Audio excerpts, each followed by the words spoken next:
अस्सलामुअलैकुम सामीन 16 जुमादुल उखरा की तारीख शुरू हो चुकी है। 29 दिसंबर है।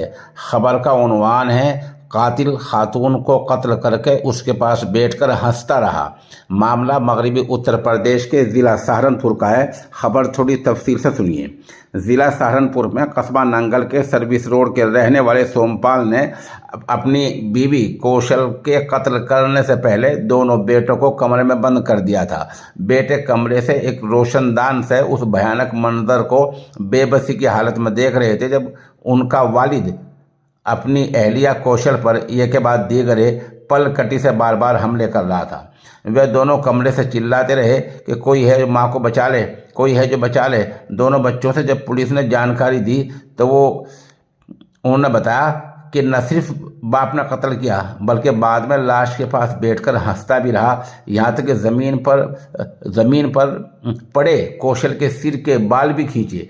ये भी सामने आया कि सोमपाल पूरी प्लानिंग के साथ अपनी बीवी को कत्ल करने और खुद भी खुदकुशी के इरादे से घर में घुसा था, क्योंकि वह बलकटी और पहले से ही रस्सी साथ लेकर आया था।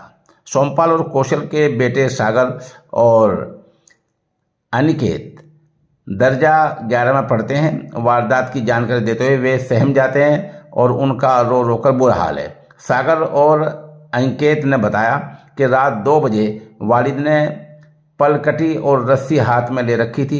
पहले सोमपाल ने अंकित और सागर के हाथ काटने की धमकी दी। मुखालफत करने पर जैसे ही उनकी मां कौशल सामने आई तो वालिद ने उन्हें दोनों को कमरे में बंद कर दिया। वालिद ने मां कौशल की गर्दन पर पलकटी से हमला कर दिया। जब उसे पूरा यकीन हो गया कि बीवी का कत्ल हो चुका है, मौत हो चुकी है, उसके बाद रस्सी का फंदा बनाकर सोमपाल ने भी खुदकुशी कर ली। शोर मचाए जाने पर पड़ोसी घर पहुंचे और सागर व अनिकेत को कमरे से बाहर निकाला। सोमपाल को फंदे पर लटका और कौशल को लहूलुहान हालत में ज़मीन पर मुर्दा हालत में पड़ा देखकर पड़ोसियों के भी होश उड़ गए। पुलिस ने हादसे के बारे में अनिकेत और सागर से जानकारी ली। उनके वालिद सोमपाल ने बिजली के तार से कमरों के दरवाजे में करंट भी छोड़ रखा था।